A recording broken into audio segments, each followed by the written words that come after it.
Okay, gentlemen, board minutes, October 5th and October 18th. Have you had time to take a look at them? I'll move it. Second? Second. The only question I got is on the 18th.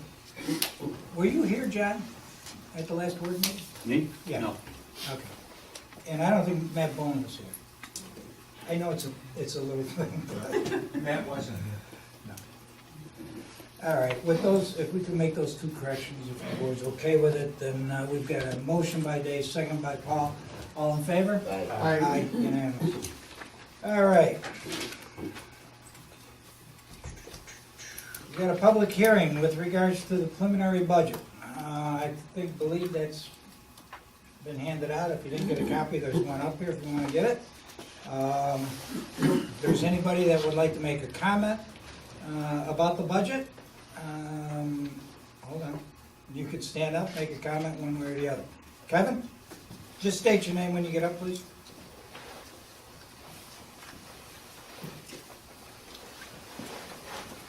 I'm Kevin Copeland.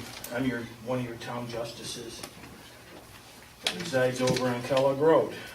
I went through this budget with my senior judge, and I find that year after year for the last 8 years, we've been slashed to the bare bones that we can possibly be. We've had, in the last 4 years, since 2014, not to give you a big history lesson, but clerks removed, we've been shorthanded, we're the second busiest court in the county behind Utica. We're increasing our numbers to the towns. Our revenue stream back to the towns is increased, but our budget is continually cut. It's getting to the point where we're almost to an austerity level, where every one of our line items is being slashed, and it cannot be continued in this fashion. And I'll start by the first one, and I want to talk about parity in dollars and cents, not only on the justices, but on the court clerks. When you compare other counties or other towns in the counties, we are falling so far behind everybody else. When you have a full court that we have twice a week, full DA, every week of the month, where most municipalities only meet once a week or twice a month, where we are full-time with DA all the time. We have no time for our girls sometimes to have lunch. We are shorthanded and the phones never stop from 8 in the morning to 4 at night. One of the line items that you've removed was $7,500, and we had a meeting with Paul and Dave on the safety end with Judge Verkler and myself, and we were to the surprise that in 2017 that was removed from the budget when we tried to fill it, and we're not allowed. We need to restore this so that we can go back to having meetings with our clerks, education with our clerks, and time down when we're not dealing with phones and people there. It gets to the point sometimes where we can't even educate our clerks and have meetings as far as personnel, as far as how we want to move things forward in this town. Could you get a little bit more specific, Kevin? Because, I mean, that goes for everybody who has a clerk here. You know, I'll give you a whole litany litany if you want. Okay. First of all, we fall behind on bank deposits because we don't leave on the proper times because we're so busy. We find ourselves not getting sometimes to Butler Hall by 4 o'clock because they close at 4 o'clock and we close at 4 o'clock to get our mail out. And sometimes we have to do that the following morning or one of the judges do. Now, Judge Verkler and I are in that courtroom just about every day of the week. That's our job. We understand that. There's times that we need to have educational times for our clerks to be updated on current software, these new ones like Web DVS and some of the new DMV programs. We don't have the time for education. We don't have any break in the action. So what we've done for 30 years in this town is we've funded a half-time clerk. When all of a sudden that disappeared. It was okay in 16 when we hired Jeff Emerson to come in and create $7,800 in revenue for you guys when it came to parking tickets. But then all of a sudden, boom, it's gone. Now it's not funded again. Now, we expressed our interest to Dave and Paul regarding filling that back up. And our interest between the two judges and myself is to refund that position. That's the main goal of today. I want that put back in the budget if you guys see fit to do that. We're running right on a piano wire right now. As the second busiest court in this county, behind Utica, it's a shame that we don't have the proper personnel to handle a lot of this. You gave a generality here, Kevin, okay? That she's gonna fill in while you train these other people. Some of it. Specifically, what is she gonna do? Well, on court days, first of all, on Tuesdays and Thursdays, we're jammed. Now, if, because you guys came up to a rule of no comp time and things like that and overtime, our girls are working sometimes till 4:30, 4:45 to get on Tuesdays and Thursdays done. What do you mean no comp time, no overtime? Well, we've slashed under here your comp time back in 16, 17, and now in 18 that you're not allowing. All I'm saying is we need some personnel that we've had for 30 years. Now, we're lucky in one respect. We do get an intern once in a while that doesn't cost the town any money. Judge Verkler had somebody from Utica College come in and help us. So I'm asking you to refund that position because when we went to go fill it this last year, found out, well, you don't have it anymore. Well, it would have been nice to kind of tell us because it wasn't told to us. So now all of a sudden that's missing out of the budget for 17 and now it's 18. So I'm asking that to go back in. Rich? It was my understanding at the last meeting, it was said that a clerk goes to you at these new arraignments. Is that true or false? Oh, come on. Pat went like this with his hand and goes, well, we got the new CAT program up at the jail. Pat, let me explain something to you. It has nothing to do with that. That is a state-run program and it has nothing to do with our personnel. And if the judge is going to clerk for himself, he clerks for himself. He does not bring any New Hartford personnel with him.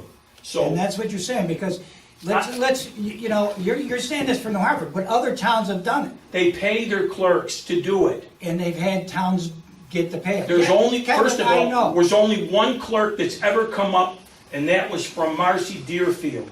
Okay, but this has been brought up by other municipalities and by other town justices, not ours, Name them, but others. name them. I mean, Well, every there's no meeting. sense to bring it up here, Kevin, but it has been brought up, and it's been brought up, and as a matter of fact, it went back to Syracuse, where they said, if you're gonna bring your own clerk, you gotta pay for it, as a justice. We're not bringing our clerks. And that's why, well, I'm just telling you, that's why it was brought up in Syracuse, was because this was becoming an issue. It wasn't an issue in 17, it's not an issue in 18.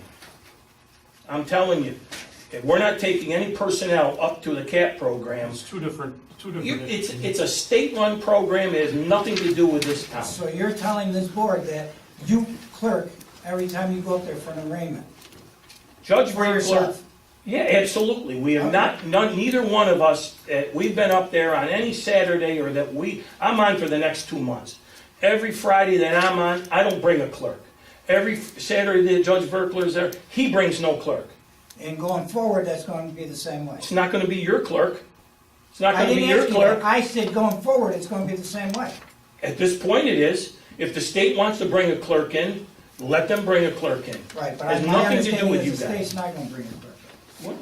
That's in the works right now. All right, in my recollection is, gentlemen, Rich, I'm sorry, we'll get back, is that's the only thing, as a matter of fact, we added some money to the courts for some computer the software operation. for the. I don't believe anything else was cut. What did you add, boys? Tell me. Besides the software for online payment, you cut everybody else. What's the deal? Wait a minute, what did we cut? When you say we cut everybody else, my understanding, correct me if I'm wrong, gentlemen, but I think that was the only thing cut out of courts. You cut the court attendance. You wanna talk What do you mean facts? cut them? $22,000 was allocated in 16.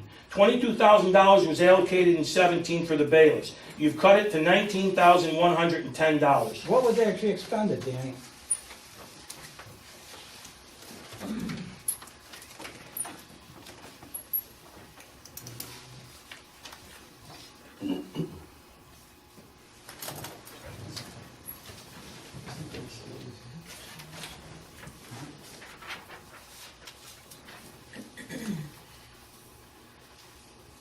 11,000, year-to-date is 11,000.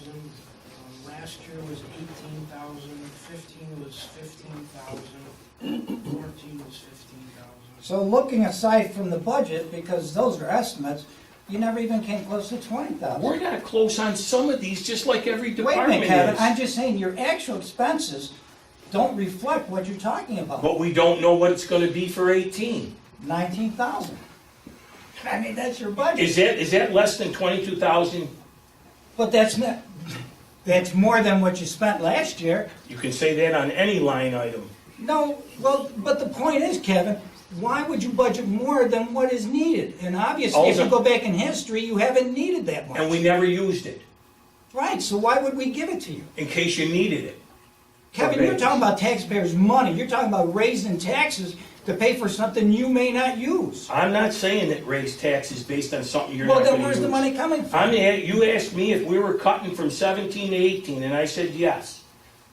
There's Based one upon example. actual expenses, Kevin. You never know what you're gonna use. Nobody does.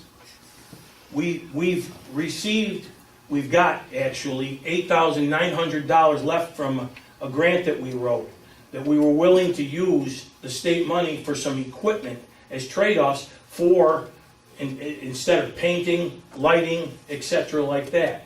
We still want to use that for those things to offset on our equipment budget, Didn't Dan. we carve that out, Dan? That's already been, Well, yeah, I was told that we were gonna carve it out and push it into, it's gonna be an 18. Right. So we've added 10,870 to that line item. It should be a different line item, according to Lisa Schmiegel when I talked to her. What do you mean? Back when we received the money from the state, she asked me where it was going, and I said it should be on a separate line So item. we received the money in 17. I was told by Verkler that he wanted to carry it over to 18 because he didn't think you guys were gonna use it between now and the end of the year. That's true. But we wanted to be able to use it for equipment instead of having the town use it. Right. we can't use it. It's being carried over to 18. Just But like we can use it for, instead of you town got it, Kevin. expenses. You got it. I know, I just want to make sure Yeah. Well, I think that what we everything do, is we there. put it in contractual though, not equipment. That's, It's in contractual. yeah, Yes. It went from 10,000, It's in contractual. It's, Right. it went was to the edit. 20,870. Yes, Right. that's where that went. So that's an equipment fund then. So what I'm at, yes. Well, we can No, change what- it it's out. equipment, but it's in contractual, which is what we use for contractual, is like our interpreters and things like that, and our service contracts and things like that. But that was an equipment grant though, wasn't it? Can be used for all sorts of things, lighting, paint, upgrades. We put bulletproof vests on the bailiffs now, things of that nature, safety issues. Your comment is you want to be able to have that money where you're controlling it, or Not necessarily, but I want to make sure that, I'm telling you that we're willing to work with the town on some of that state money for equipment, so you guys don't have to do it. Well, you got it, Kevin. It's going over to 18. So my big bone of contention is I want to refund back that was taken out in 17, that half-time clerk that's been here for 30 years. Because we certainly could use it. you mentioned revenue that you've brought in. Revenue changes every year. Our courts are busier. You should have that, Dave. Right. And it looks like you're going to be in the neighborhood of $200,000, over 200,000? Well, you mean for the town's share? Yes. Yes. And that's certainly more than the whole budget. Certainly takes care of it. Of course it is. And that's not what we're designed for, but that's the way it's turned out. So the $7,500 that I'm asking you guys to put back in, and like you've had for 30 years plus in this town, is going to be needed for additional things. I'm not saying we're going to use it all, but if it's there, we know we're able to fund that position. Just like the third bailiff position that we're waiting for clearance for paperwork, we're going to need to fill that position. We've got people that are going to be out coming up. Hasn't this position changed over the years, though? When we had a part-time person in there, a lot of this stuff was being done manually, which is now being done by computer. Isn't that correct? where you don't need to do it manually? No, in the part-time Yeah, I think clerk, you're right. Like tickets and stuff like that, isn't they all done? Don't our police officers do that? And it gets done through the computer where it used to be done manually in it's past years? it's downloaded every day or day and a half. And that used to be done manually. And that's what this person used to do years ago. No, did this person? Yeah, it was. Okay, well, I didn't know you became a town justice in your Well, I career. was a town supervisor, so Okay. I do know this. So my point is, I'm asking you guys to put back that in the budget. That's why I'm really asking you guys to do that. It's a position that needs to be funded, not to say that we would use it all, but it's something that we need to do based on the high rate of people coming through our courts on a daily basis, and also for training and meetings between us and our staff. I think it would be better if you had a specific thing where you could say, this person is going to be using this many hours for specific jobs, instead of just saying, put it in and we might use it, Kevin. I don't know how many hours that person could use. Tuesdays and Thursdays obviously are gonna be full. Other days will be used at lunchtime or 2 o'clock when we have our staff meetings. It's gonna be a flexible time. We used that with Jeff Emerson in 16.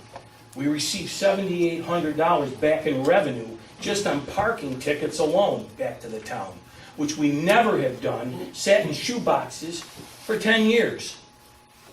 So I'm asking you guys to think about it before you finish this off and put it back in the town justice's court's budget. Does there anyone have any questions? Anything else, Kevin? Other than the fact that, to answer Rich's question, nothing to do with the CAP program, please. Anyone else with a comment? Yes, sir. I don't know, name Dwayne for the Farr. record? I was here and listened to the budget your last meeting. And you put $30,000 in the budget to do trash pickup. And you're gonna use the maintenance or the road department to do that work. Those people are already fully funded anyway. Why do you need double funding? I mean, they're obviously not gonna be doing something else, they're not gonna be cleaning the ditch. You got all those people that are paid for anyway. Well, It's not an additional expenditure, you're using the same people. Well, it's tipping fees. Because you gotta bring it down to the dump. Oh, okay. Maybe more overtime, I mean, there may be more hours also. Well, we have the summer help anyway, that's gonna. Well, so Rick, there's 30,000 worth of tipping is that fees? tipping fees? That's tipping fees. Okay, thank you. Okay, that makes sense then. I guess that's really all my question was. Thank you. Anyone else? Okay, we'll leave the public hearing on the budget open for now, and then we'll move on and get back to it later on in case somebody comes in and has a question or comment. All right, public presentations. Anyone here with public presentations? William Rankin. Mr. Rankin. Yes, William Rankin here, gentlemen. I like this room and I think we should count our blessings. I like the way you started off with the Pledge of Allegiance. I'm fairly new to this process. And I want you to forgive me for over the years. I like all these people here and we should all be involved. So I'm here to make a few comments and my computer just went. Wow. Let me see if I can get it back here, gentlemen.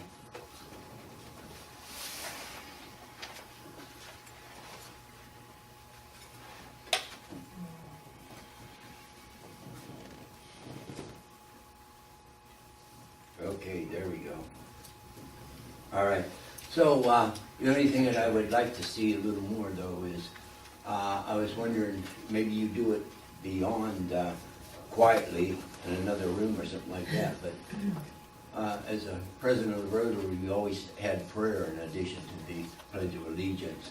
and it wouldn't be too bad to see "In God We Trust" up there.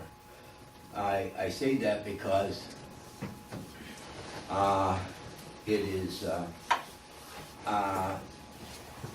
the reason for my comments here tonight. I was reminded recently when I addressed you before that I said, "This is the day the Lord has made. I will rejoice and be glad in it." I assure you that is still the case, and I still live at the same place. I live at 42 Court Knoll in Castle Estate, and I assure you all that the flag flies high from the castle of my heart, and that's, I come in that spirit. I come in that spirit. And I don't know whether it's because of the Wi-Fi or not here, but this is jumping back and forth on me. And I just want to say that I pray that the new minister used to stand up and pray when he began his sermon. He would always pray, "May the words of my mouth be sweet, for tomorrow I may have to eat them." Okay. All right. So, I want to congratulate all of you that have won this election. Congratulations, and my prayers and thoughts and best wishes are to all of you who serve in this capacity. You are the town fathers. Whether you are continuing or whether you're just starting, I hope you find it rewarding and necessary, because that's the way our country is. And that's the way it was founded. And I'm urging us all to do it prayerfully and get more involved. If I may, Mrs. Young graciously reminded me that this is a 3-minute comment. And I noticed you started very promptly, okay? When you go to a Pentecostal service, you only know when it begins. You don't know when it's going to end. So when you say to me, 3 minutes, Mrs. Young, I appreciate that. But I don't know if this is going to be that way, because I wrote it down. I would just like to yield about 20 seconds or so right now of my comments. We had a great tragedy there in Southland, Texas. Awful lot of hurting people. Let's just have a little moment of silence.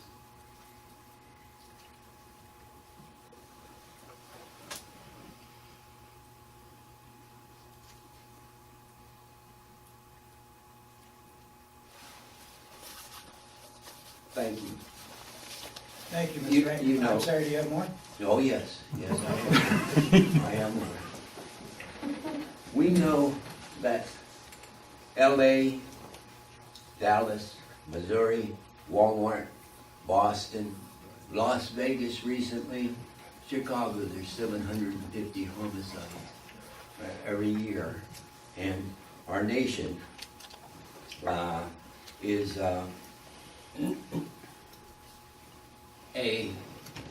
much need. We're being really stressed and tried, as you gentlemen know, okay? And being in a public service, how stressful it is, how important it is. You are making decisions that affect an awful lot of people. And life is fragile. Life is fragile. We need to handle it with prayer. So I want you to know, I come in peace, and my thoughts and prayers are with you.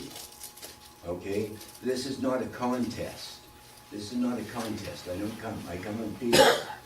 And I have a special place in my heart for those who are being ignored, misrepresented, and taken advantage of. And it should not be. And so I asked you to pursue peace and godliness. Let us work for equity, fairness, and justice.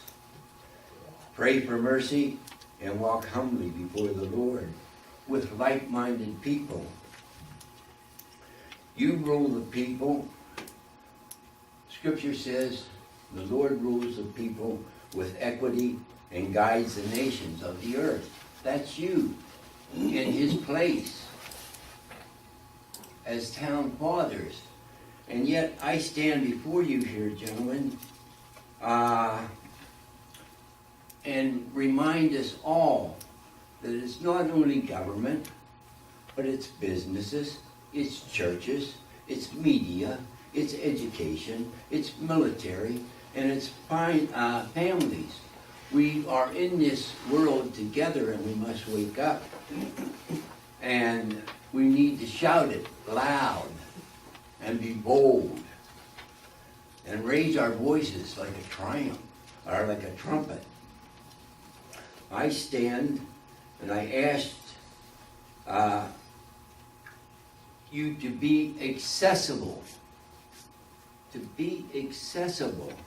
attentive to the needs of the people, those who are being ignored, included, misrepresented, and taken advantage of, and not just those you choose to respond to, those who call. I have talked with some town officials and I say, hey, why do you do this? Okay? And because she calls. Okay? I'm a gardener. Okay? I'm a gardener, a lawn care provider, okay, a father. And I said to that person, well, I'm calling you now, and I would ask you to maybe consider not doing it. We have a growing period here in this area of about 90 to maybe 100 days or so. And I see the town mowing with a beautiful mower, mowing everything. Okay? Wildflowers, etc., etc. Why are you doing this? They're beautiful. Some areas, Los Angeles, Philadelphia, Pittsburgh, etc., they take great pride in using a lot of money to put in places where wildflowers and plants catch the runoff and filter it before it gets to the streams and the water. New Hartford, it has to be so perfect. Mown down. I would like you to be responsible or receptive to someone who calls and maybe has a different opinion on that. And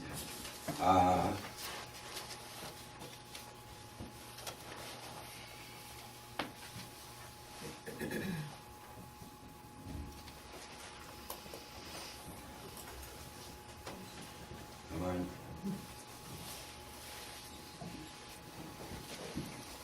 Okay, now, that's my observation. I have sent emails and called some of you and made suggestions. I never got an acknowledgement. And I would ask that someone sends you or calls you, give them a courtesy of at least a read receipt or a call back. I've attempted to see some of you town officials, okay, knocked on your door occasionally. Not available, too busy, blah, blah, blah. Okay?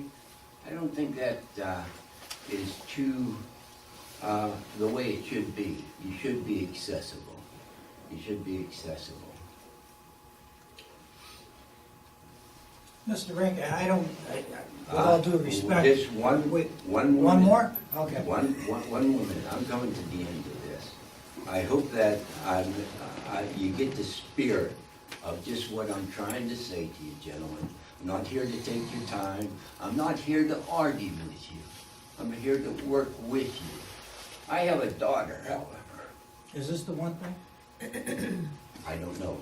Let me just check. In all honesty, Mr. Rankin, we Yes. appreciate you coming in, and I Okay. think the whole board does, but we Just do let me have other finish. matters, and we have a budget that we've got to I go through tonight. understand that, sir. I've been silent for 20 years. I've been silent for 20 years. Just let me finish, please. That's all. Can we make this within the next minute or two? though, Yes, please? yes, we can. Thank We can make it a lot quicker if this thing, I don't know whether it's the Wi-Fi that's jumping in here or not. Had I,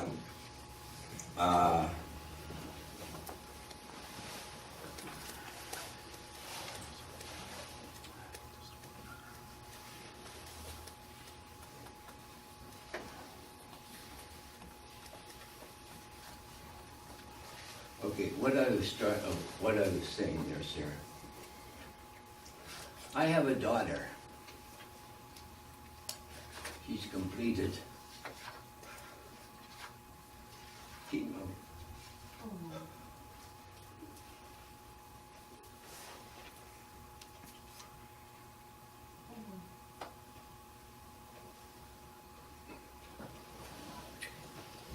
Take your time, Bill.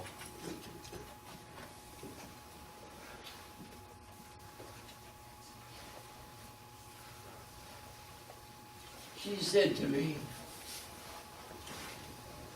Dad,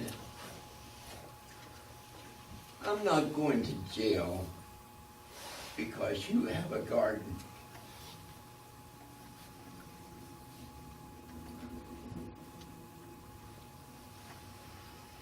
I don't know where on earth or who in this whole damn board could have said that or given that girl that impression. I'm sure nobody up here knows either.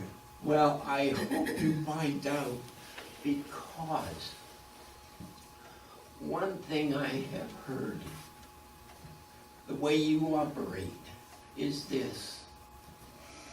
Someone calls, and I can understand it if it's the police. The police call, they have to respond. The fireman, the bell rings. You go. It doesn't matter where, but you go with one purpose, to put out the fire and save life. But when someone doesn't like the way you set a container of flowers on your driveway, or doesn't like where you put a chair in your hosta garden, or identifies 2 neighborhood cats as rodents and writes a letter to the codes department, and the codes department sends you, their MO is send you a letter, send you the police, take you to court, fine you. You don't know who it is, what their motive is. All it was written, they're sick and tired. I can't garden for sick and tired people. Or you may not like what I do, but to me gardening is an art. All right? What is beautiful to you might be terrible to me, etc., etc. So I've asked you, and I've sent you a letter to review your procedures in that codes department. All right? And that's why I'm here tonight. And I hope you see me a lot more. I have most respect for this lady over here who turns that camera on. Man lives by every word that proceedeth out of the mouth of God. Amen. Thank you, Mr. Rankin. Thank you. Okay, anyone else with a comment? Okay, moving on to reports Town officials standing committees, we'll start with Councilman Michion. We have the resolution for the bids received on November 21st for contract 2. Rick, Yes. you want to elaborate where we are with the... The specs have come in, they're at the town clerk's office, and I believe she has the dates that it's going out in the newspaper, and we'll be opening up the bids, I believe that morning, if that meeting gets approved, special board meeting on the 21st, no? Well, the thing of it is we talked, I mean, we could award these at December, nothing's gonna get done between the Right. 21st and December 13th anyway. But that morning is when we open the bids, and we'll just do it that meeting. We'll do it at Yeah. December 13th Yeah. instead. I mean, we're getting close to Thanksgiving week there, I Yep. think. That, you agree, Rick? Yep. Okay. Board, is that okay with you? Yep. That's it? That's all you got, Paul? Yes. Okay, anyone else? Dave, Jim, Rich? Oh, I'm moving quick on this. Okay, we've got memorandum of understanding for, I guess we never did this, for 2017, for the agreement between St. Luke's Healthcare and the Hartford Police Department. The rates stay the same as what they were. It's $50 per hour for our patrol up there. So I would like a motion, So moved. motion by Dave, second. Second. All in favor? Aye. Aye. The rates for these patrols are going to be going up, I guess, starting January 1st, 2018.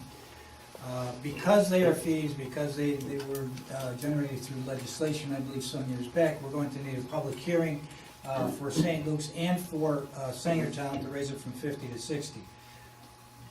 So can we schedule that for the, what is it, December 13th meeting? Is that enough time? Okay. Can I have a motion so we could set up that public Make a hearing? motion. Motion by Paul, second? Second. Second by Jim, all in favor? Aye. Aye, unanimous? You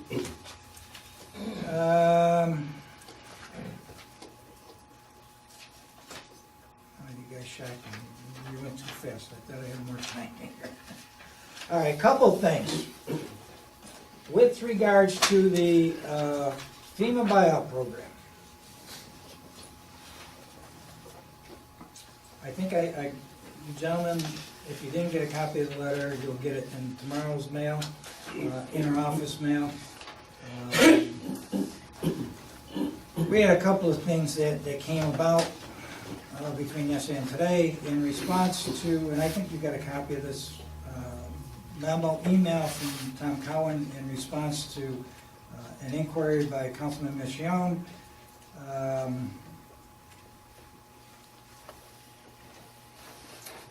Basically what he's saying in here is the state contract review process is extensive. Basically what he's saying is that this is going to be an extensive process. The contracts that we signed and sent in 2 months ago, I think, or so, have not been approved by either state or by FEMA at this point. According to the November 7th email from Tom Cowan, what he's saying is the state contract review process is extensive and requires approval by several state agencies before it becomes an executed, parentheses, approved contract.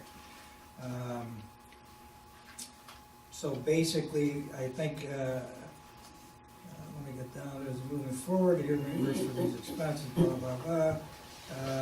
He goes on through some other, I remember, and he's citing this to, I guess, everybody out there, would recommend that you, meaning the participants in this program, continue to work with the town to establish specific timelines so that you have an opportunity to find a new residence if it's your, however, and you know what that means? That means that everything before that means absolutely nothing. However, based on the fact that demolitions are typically not completed in the winter, and this contract is still not approved, I can only estimate that this process would take place next spring or summer. Okay? So I Now, just- these are the new ones or the existing No. ones? Oh, Just- existing, okay. What? That were your copy. No, these are the ones that we were approved and okay, going through, okay? So, then also, later on, today, late in the day today, we received another email from Mr. Cohen, whatever it is. Basically, it goes on to say, I've received a few phone calls from homeowners who want to know their appraisal amount, and I wanted to address this with you. As far as we are concerned, we don't have a problem with your sharing that information, as long as you let them know that they may not receive that exact amount after we determine duplications of benefits. Initially, I thought it might be easier to wait until you sent out the official offer amount, but it seems like it's becoming more of a problem to not share that information. So basically, they got a lot of, originally they told us not to give it out, they got a ton of phone calls, and now they're saying go ahead and give it out. Is this the first time they've ever done this? What do you think, Dave? Anyway, based on that, based on this email, I instructed Carol to give out those appraisal values with the caveat that these may come in lesser if you receive the grant prior. Carol went ahead and went one step further, actually called all the participants in this program, let them know what that appraisal value is, et cetera, et cetera. And like I said, a letter did go out today based on that original response, going back to Councilman Michon, that at this point, until we get an approved contract, nothing further is going to go on, because if we were to make an offer on a house now, then come to closing, we don't have the money, and we don't, and who knows what's going to happen. If this contract doesn't come through, we expend this kind of money, then the town is out all that money. Do they explain the content of the first letter, or Did they explain it? in any way? In other words, when we first started this, I think the comment was made, or the feeling was there, that this was gonna move along quickly, and decisions had to be made by the homeowner. And at this point, the town has done everything that they're supposed to do. Is that a true That's statement? correct. So it's in the state's hands, and it's not moving as quickly as certainly a lot of us thought, or I thought. Has that been conveyed to these people? Do you know? Through the letter I sent today and a copy of the email that was sent to Paul and Okay. myself, That's perfect. yes, we did send it That's out to perfect. participants. Okay. And you are correct, Dave. You know, from the day that this program started, which was, I think, over 2 years ago now, when I first got the call, we were told that any applications that were going to be made had to be done by that April, by the end of that April, and that they would get back to us in 30 days. Well, they didn't get back to us for 6 to 7 months. So, All right. I hate to put a damper on those things, but the problem is that, hold on a second, Tom. The problem is, we don't have a contract in hand. And like I said, we went through that contract, Herb went through it, we sent it out like 2 months ago. We were, I don't wanna say we were told specifically, but basically during all these meetings, we were told this thing was like a done deal. Right. And all you had to do is sign the contract, and basically they would execute it, send it back. But apparently that does not seem to be the case at this The point. town has done everything they're supposed to do. Yes, up to this point. As a matter of fact, we've gone above and beyond, because we actually have gone out and done appraisals Right. and still don't have that contract. This contract you're talking about, Pat, is from the state? Both, state and federal. Okay. All they ask is all you elected officials to please instill some urgency here, because what we feared has happened. There is no brick wall by my house now. My basement cellar is the brick wall. And with that storm that they had predicted for last Saturday, I tell you, we were a little concerned. Didn't happen, thank God, but I just ask you to please just stay on them. I've worked with state agencies before, OGS especially. I know, believe me, I know how it is. I'm gonna pull your hair out, but I just ask you to please stay on them. We will, Tom. I know that Paul has been in contact with them. My office has been in contact with Tom Cowan, who's basically heading this up for the state and for FEMA. I would say no less than 2 or 3 times a week, through email or by phone. So we've been in communication with them, and yes. And I I would- just wanted to state, Go ahead, I mean, we've been in communication with him throughout this year, as soon as you had approved our property. And every time he would say, well, this needs to happen, I would ask, okay, how long is that going to take? He said 2 weeks. I say, I'll call you in 2 weeks, 2 weeks. So I've been pushing, and now they're to the point, and I know Mrs. Geary's been pushing on the FEMA side, from what I understand from a couple meetings ago. I don't know her. But they don't want to talk to us. So I think, to reiterate what Tom said, I'm not gonna call him, I'm not gonna bother him, but you guys need to do the same thing that we've been doing. What's our next process? Who's got it? How long's it gonna take? I'll be calling you, and stay right on him, because if not, this probably would have even taken even longer. And I know Mr. Cowan doesn't want to talk to me anymore. And that sleepover. Apparently he doesn't want to still talk to stands. anybody. And the Tom? sleepover still stands. Yeah. We will, we'll keep on top of Thank you. it. Thank you. And we'll get that, go ahead. No, I just wanted to add something. I talk with them weekly, and we spoke on the phone. He's updating me right along the way. I did some extra research. Ilion did a project, because they had a few homes near the creek there, on 3rd Street. And from the day the board approved the project, like we did, it actually took them a year and 3 months before it was all done. And they're finally, now, in the last 2 weeks, have done the demolition. Right, from the same flood. Yeah, same flood, same program, same everything with the state. But So, one thing, Tom has stated that, I don't know where he gets this from, I see no reason why things can't happen during the winter. I mean, I worked construction all my life, we're outside. Rick, you outside in the winter at all? I don't see any reason why this could not happen through the winter. That's right. yeah, That's a question that we have all discussed.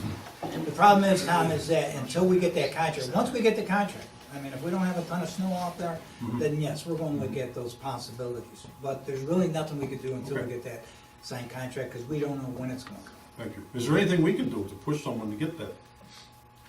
Yeah, you know what you could do? You could call, no, seriously, call your congressman. All right, Call your congressman, call your state legislator, call Joe Griffo, who's your state senator. These are the guys, in all honesty, because they're there.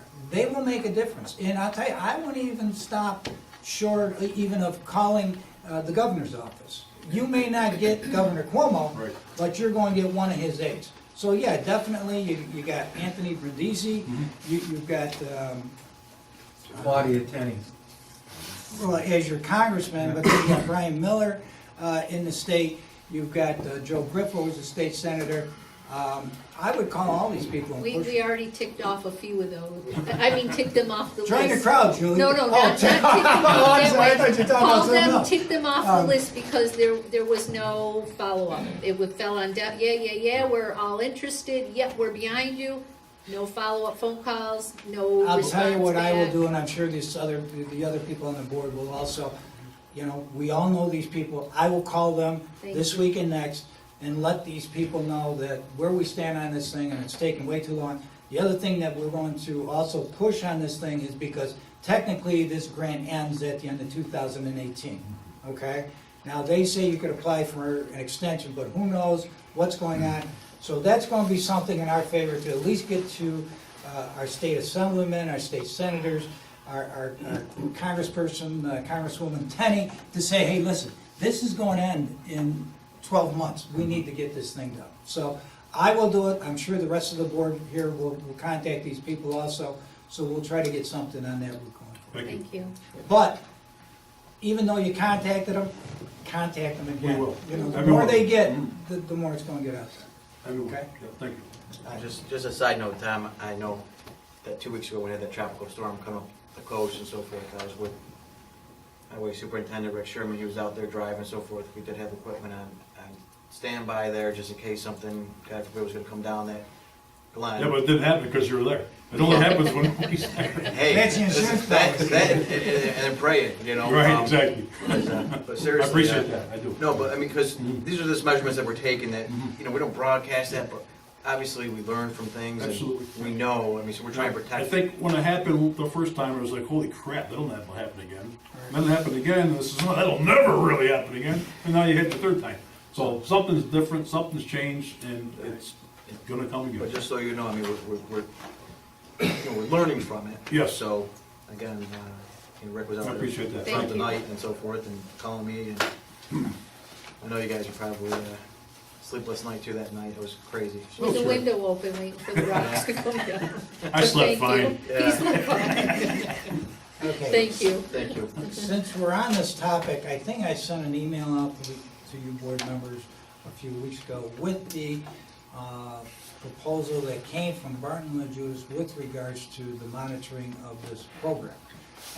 I also sent along, after it was rejected by the board, to bring them on board. They got wind of it. Chris Lawton got back to me and said, you know, you really need to do these things because there's requirements to do it. He gave me the name of this Jessica Brighton, I think her name is, who runs the Oneida Herkimer County Planning. I called her. She has run, I think, 2 or 3 or 4 of these programs. And she says, you have to have somebody on there to, even though you know that there's asbestos in there, you have to make that determination as to how much there is, somebody on there to monitor it. And the other stuff we don't necessarily need, but she recommended get somebody on there that's going to be there, get the bid specs together for you, make sure that the contractors get there, et cetera, et cetera, et cetera. So, I sent this out to you. I believe you all got it. Do you want to review it again, or don't you? I would recommend it's an easier way to go, but it's up to you. And it's because too, it's because it's a state and FEMA type program, I mean, is that why they're, Well, there's requirements, yeah. so, You know, because you have state requirements, you know. And speaking, when we said they'll monitor the contractor itself too and make sure it's complete for everything, for turning off NIMO, doing all that. So we're gonna need somebody to do that anyway, so that was included in the price. And also too, you know, maybe tonight is, maybe we should go out to bid for a demolition contractor, so we have it all in line, so if we get something, we can go ahead and. The only problem is, I don't know how we put first of all, we don't have any specs. Second of all, I don't know how long those bids are good for, because we're talking about a federal grant here. You know, because it's not just ours to say, yeah, we'll keep this bid open, or it's not up to the contractor, it's gonna be up to, you know, because basically we don't pay it, FEMA pays. I think it's a good idea if we could line people up. Herb, maybe you and I could check to see, and if nothing else, we could go out on the December one. Yeah, because Joe has the specs that we use for building demolition anyway. And those are state and federal requirements on there anyway for asbestos and everything, so. Okay. Why don't you check with Rickler? I will. I'll check with Temcom to see Okay. if we can use those specs. Yep. And maybe, Joe, if you could get those specs to Paul, maybe you could email them out to Yeah, I Rick and will, say, yeah. you know, can we use these specs? And then we'll just use them, we'll use those specs, then we'll have them, and we could go out in the December 8th meeting and go out to bid on those. Go ahead. We've got a spec for demo. Mhm. So a contractor bids that, here's the spec. Why is this different? In other words, why isn't the contractor responsible for detailing the asbestos issue? Because for the federal law, you gotta have a third-party monitoring service do So that. we're gonna pay, essentially, we're gonna pay twice. Well, you have to, even any I'm project. just saying, yeah, yeah. that's what it amounts to, because the contractor is ultimately responsible for identifying and removal and properly handling the asbestos. Right. This is part of the requirement, we gotta have a third party. Yeah, and that's why we didn't do it last time, because we went to the contractor. But being that it's state and federal, it's required, we have to have this, so. Joe? Can any of the houses be condemned? Pardon me? Can any of the houses be condemned? No, no. there's people living in them. Okay, But they said, but this is more, it's not even just for, so it's, the service that they're giving us is a service of the whole, they're monitoring it. FEMA wants a monitor pretty much, to monitor the contract. so it's a to make FEMA sure- requirement. Yeah. In the contract, they're gonna be, the contractor is responsible for all these things. Right. And then Barton and Jew's just gonna come in and check them off their list and say, okay, this one's approved and sign off on it, and then FEMA's gonna get that signed off package. So, But you gotta remember one thing, Dave, we go out and hire the contractor, but the town is ultimately responsible to FEMA. So, I mean, we wanna make sure that what the contractor is doing. Yeah, I understand, you know. it's just a, It's another layer. Anyway, So we have to do it. Well, when I talked to him on the phone, he says, so they don't come back on the town. Because say the contractor didn't do what he was supposed to do, there's no one here to monitor it, so guess what? They leave a gas pipe open or something happens, it's on us. We're gonna get sued. Exactly. So it's to save us, he said, to do it. He says your best bet is to just go ahead and take care of it, so, I don't know. But they're covering the cost though, it's not on us. right, FEMA, Yeah. it goes under the grant. I'm not one for pushing it off, but since they're requiring it and they're paying for it. Right. Anyway, So I make a motion, we approve the consultant. proposal from B&L for those services for FEMA biocode. Second by Jim, discussion? All in favor? Aye. Aye, unanimous. The other thing is, since we're on the Barton and Judas topic, okay? We are at the budget limit for, Well, in general hold time, it's 20,000, what we have, was it 9,200? it was 9,200, but then there was some in sewer for about, Right. because there was a big one that just went in Yeah, I and I think it's told. over, yeah. So we're over by a couple $1,000s, okay?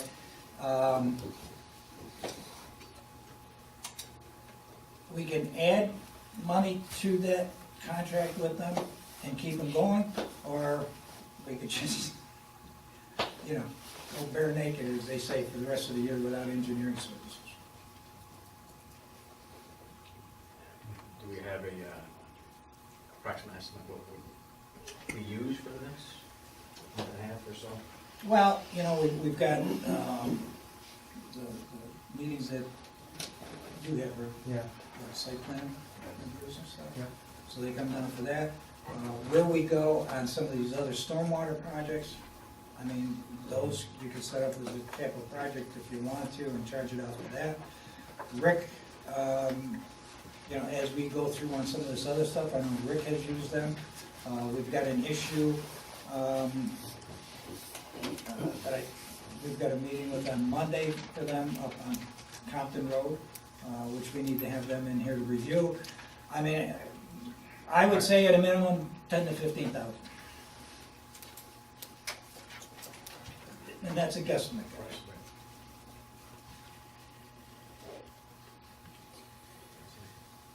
Half the budget. Yeah, actually, I got a meeting with Chris on Tuesday.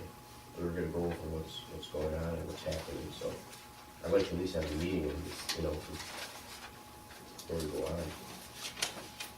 Just kidding. Yeah. Come back at the December meeting and we'll, We still have. Okay. All right, moving on. Danny, you got anything? Well, I've got a couple things. I've got Well, wait a minute, I'm sorry.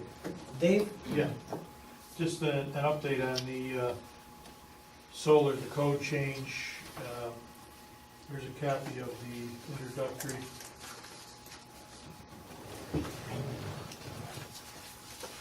Review, and it's on the agenda for the planning board Monday night, the 13th.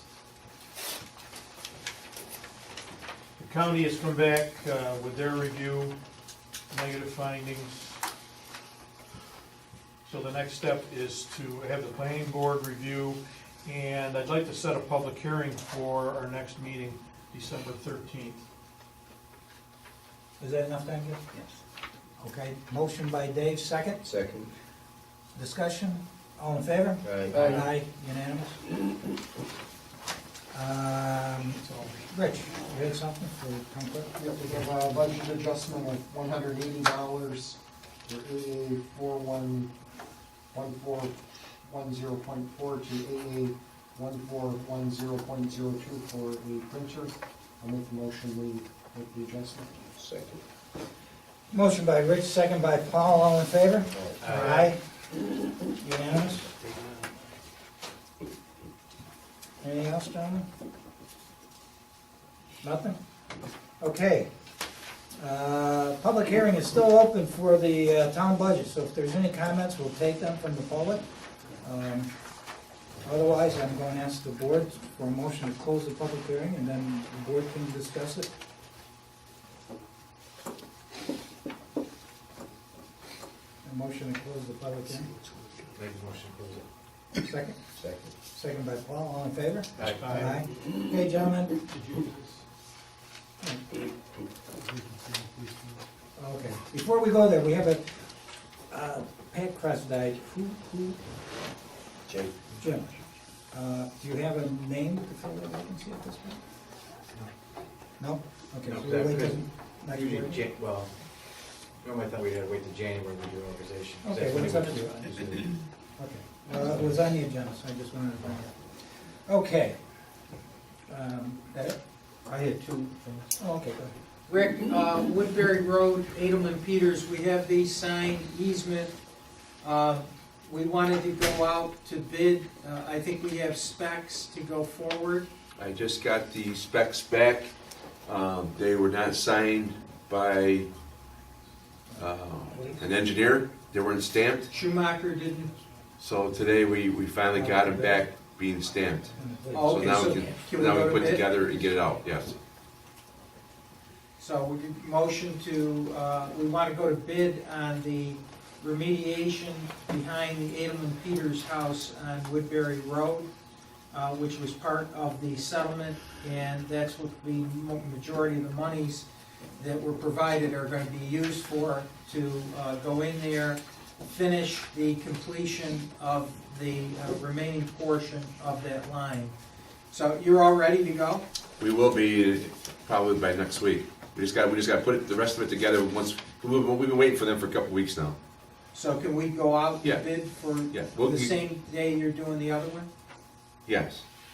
So we need a motion Motion. to go out to bid on the Woodbury project? I'll second. Motion by Paul, second by Rich. Discussion? All in Yes. favor? Yes. I'm sorry. Does that bid include the trees that will have to be cut? Does not include the trees. All right, there's trees there that are going to fall on what is our property now, or would be our, on the right-of-way, and/or on the adjacent house. There's some, Did Murphy's estimate include that? No, I don't believe so. Can you talk to Chris or whatever, see what Yep. we need to do to supplement that to include the? Yes, that's gonna be an issue if we don't address it now. okay. All right. Because that was part of the original contract. I thought it was. Yeah. Yeah. Yeah, because they went in and marked the trees that were supposed to be cut at some point.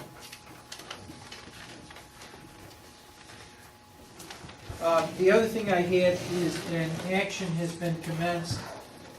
It's called an Article 78 proceeding. It has been brought by Joseph M. Hage and JGC Hage Realty Incorporated against the Zoning Board of Appeals of the town of New Hartford.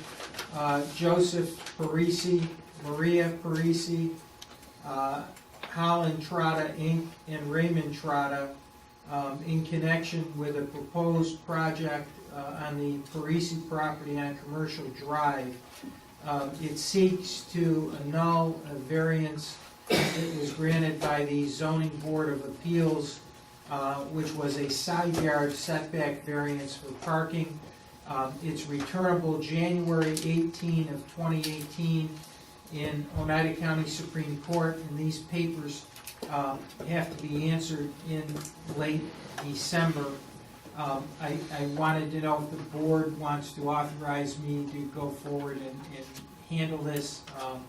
I would do it at the rate that I've been doing things at, which is $200 an hour. And it's up to you guys. You're gonna win? Just kidding. He's got the best record going. Got a good record. Yeah, I don't have a problem. Can we make a is that a motion, Because Jim? you're familiar with it. Yeah, I'll make a motion. I was at the meeting when it was granted. Second. Motion by Jim, second by Paul, to have her handle this matter. Any discussion? All in favor? Aye. Aye, unanimous? Thank you. Counselor, That's it. Annie? Yes, I have a budget adjustment in the police fund for insurance recovery related to car number 47 for $4,884 to increase contractual BP 3120.4 and increase the revenue of insurance recoveries BP 2680.0 by $4,884. We received the check last month, I believe, from the insurance chief. Motion? Second. Motion by Rich, second by Paul, all in favor? Aye. Aye. You got another budget change? No. Yeah, we do. Don't we? For the, thing for the high, so they could check the cars out, the computer, check the computers out? I missed the first part, the check for people that, for the mechanics. I got you, didn't I? The check for the check? The monitor, so that the highway can check out the, our police cars, because they don't have it now, they take it over there. Yeah, the scanner, it's a scanner system, it'll troubleshoot codes. They're having trouble with a lot of these new, basically the patrol cars, a lot of computers in them, and every now and then we get a car that's down for a week or two until they can call in a favor to like a dealer mechanic who will come out with this machine and put it on our cars and read it, behind their boss's back. It'll also help Rick with all the highway department trucks and stuff. They've been after this piece of equipment for probably 3 years now. Rick and I were gonna split it last year and couldn't come up with the funds this year through diligent budget, me being a nice watchdog on my budget, I have the money for this piece of equipment. Let's move on. Thank you. No, but we do have savings because of the contract we signed with the police this year.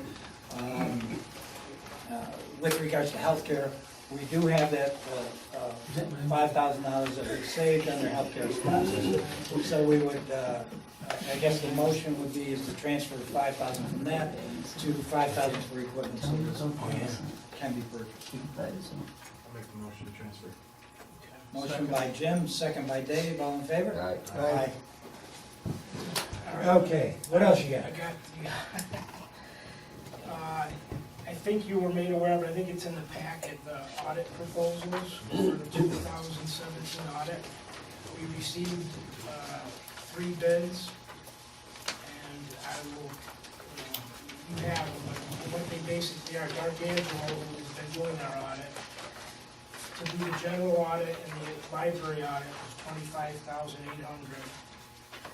A firm out of Williamsville, New York, EFPR, I believe it is the name of the firm. For the same was $22,500. And Bonadeo Company, which has a local presence, and I believe the auditors will be coming from Albany, is $18,000 all inclusive. To include the library too? It doesn't say anything about the library, it just says all-inclusive maximum fee, so usually when I hear that, that means it's included. How did the RFP go out, Tim? With the library? Well, we mentioned that it was we told them. Component unit? Component unit. I would just ask that the board wait till the next board meeting, only because doing that component audit is gonna be different than doing the full-blown audit that they do for the library. Because right now, the full-blown audit for the library is going to encompass doing a financial statement, et cetera, for the library. Yeah. Just want to make sure that that's what they're quoting, And I'd like actually to all of them. Yeah, I mean, all of them are well-qualified firms, they do have references in the proposal. I haven't had a chance to call any. I wouldn't mind, having a chance to call a couple of the newer firms that are bidding. And the only other issue with the Bonadeo group, as far as the library audit, is the fact that Heather Mallett is the president of the library board, and she is an employee in some capacity. I'm not really sure. I don't know if that is any kind of independence issue with the fact of the library audit. I just want to bring that to your attention. I have a question for you. Can't the library board themselves do their own audit? Like, Well, it's part of the town of New Hartford. It's considered because we fund the majority of the funding of the library. In accounting terms, it's considered what's called a component unit, so it has to be included in the town's audit. but could they do it and then they, or no? Yeah, but the problem we ran into some years ago, and I think before you were on the board, Paul, was that the board, the library opted not to do it. And what ended up was, we were going to get a qualified opinion on our financial statements because it wasn't included. So what the board opted to do was to fund that audit for the library. I think it's, at this point, it's probably 6 1/2 $1 because if we were to tell the library, you gotta have an audit, they're gonna come back and say, okay, It's your responsibility. raise that up from 300,000 or whatever to 306,000, because they don't have the money. Regardless of who does it, because it becomes a component of our financial statements. I think what Dan's referring to is whether there could be whether a conflict of interest in fact, or at least a conflict of interest in appearance, because you've got the president of the library, who was the past treasurer of the library, whose firm that she's employed by is now going to be auditing that entity. But no matter what, I know D'Arcangelo knows what the situation is. I think that, just to be on the safe side, these firms should know that that's a separate and distinct audit, not just a component audit of whatever. Or if we're just going to do a component audit, then you ought to make D'Arcangelo know that it's not a full-blown audit like it used to be. Anyway. What So, is it? I'll be back to you, before the next meeting with all the particulars, and I'll make some phone calls to check references and check into that situation with the library. What is there a difference between a general audit and a financial statement audit? I think they're referring, it's just different terminology, but they're referring to the same thing. And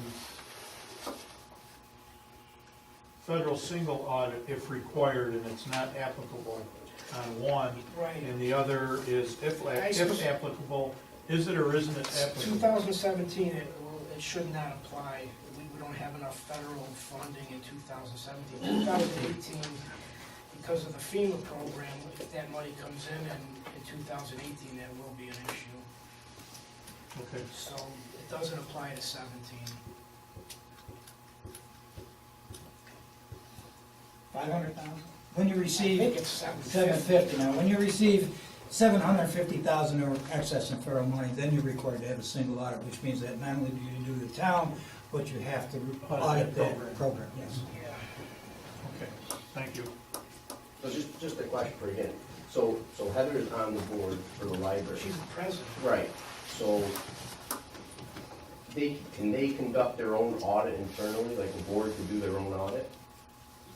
That defeats the purpose of the job. I mean, they could, but any auditor, any audit firm would not include it in our financial statements because it wouldn't be a certified audit. It would just be like an internal audit. Yeah. And we were gonna get that qualified opinion if we didn't include it, and that Yes. kind of affects, That's why we went this route. the way people look at our financial statement.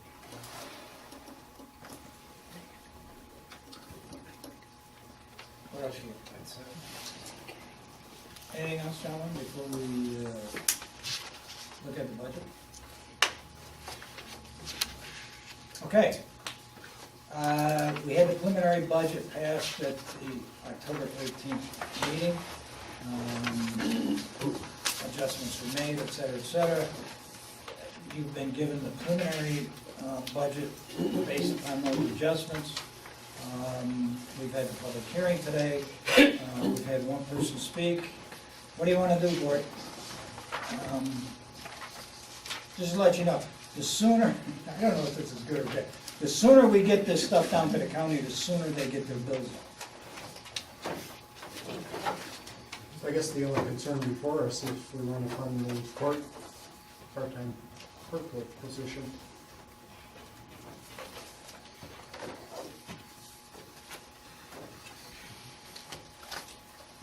support funding that. And where are we now, Dan, when we need to change it? Where are we for tax increases? I think it's less than 0.5% from 17. Right. The rate? What's the rate? On their preliminary, I thought it was $1 one or something. Well, I was looking at both, I look at the combined, police and, So it's about a 1% increase in the general fund. yeah. Just the general, I'm looking at, I always combine the police. It's about a 1% increase in the general fund. Police is staying about the same, or actually dropping a fraction. Went from 99 cents to 101. And from 176.23 to 176.18. Police, right? Well, last year's rate was 1.7696, and it's now 1.761.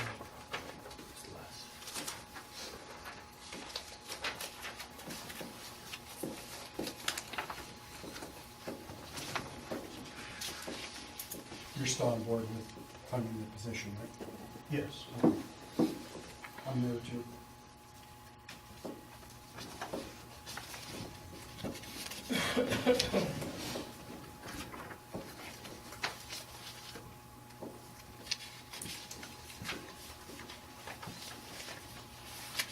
Anything else? Yeah, is there anything else? I guess that was my line. Is there anything else? I would just like to say, I still have a problem with the 30,000 for the curbside. We've got along for 8-9 years without it. I think it has some issues. I'm not sure you can do it for 30,000. I have a concern and a problem with that aspect. So you know. And just so you know, it's about 3/4 of a penny per 10,000. So whatever that 7,800 comes out to. Right, it would be less than 3/4 of. Why I'm asking you. Don't you have a calc- Nice try, Dan. What's this almost? I mean, so 10,000. 0.75. Yeah, 0.75. Dealing with it. If 10,000 is 0.75 times 78 cents. 59 cents. 0.5. So it'll be about a $1.06 increase, or 1.6% increase in tax rate. We got anything else besides that thing? The court stenographer, clerk, whatever. My phone with that. The email I sent you, there was a couple questions. Yeah, we'll get that quick, just to see if there's anything there. That stuff. Yeah. We're okay on sales tax, where we're at figures on that? There's nothing in there as far as changing the budget. We still think the sales tax figures are pretty solid? Yeah.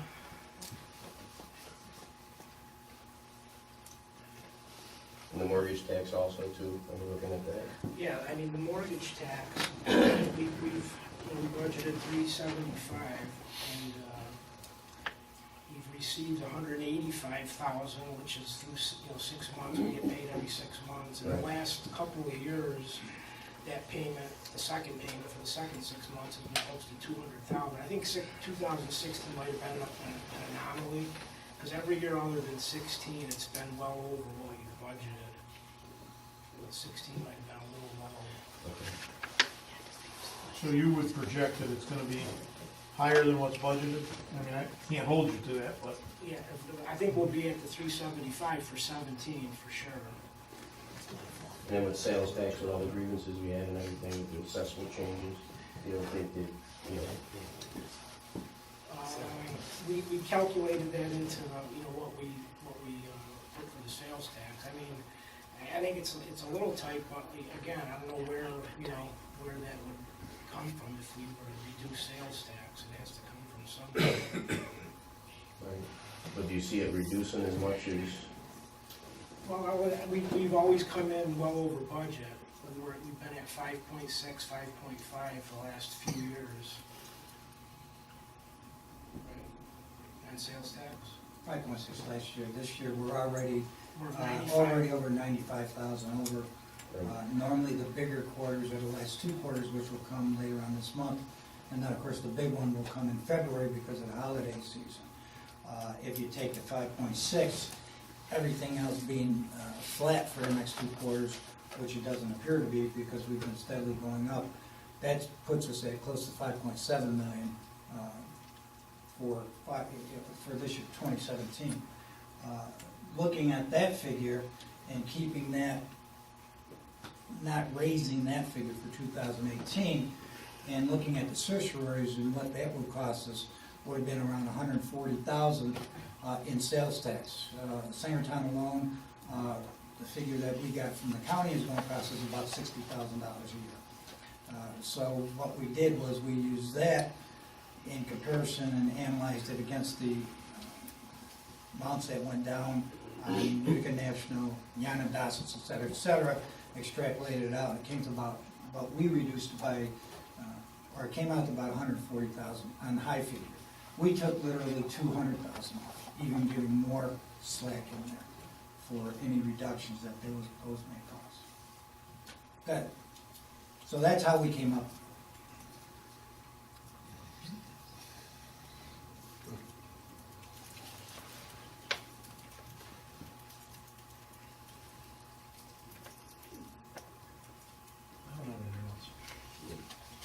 I'll make the motion right off the budget. With that one change in there. Okay, we got a motion by Rich to adopt it with the one change for the court staff, clerk, part-time. Second? Second. Second by Jim. Any more discussion? Let's do a roll call. Aye. Aye. No. Okay, that's it. Do we have anything else? Oh, yes. Vouchers? Motion to approve? Motion by Paul? Second? I can't wait. Second? All in favor? Aye. Unanimous. Thank you, gentlemen. Have a nice Thanksgiving, and we'll see you really soon.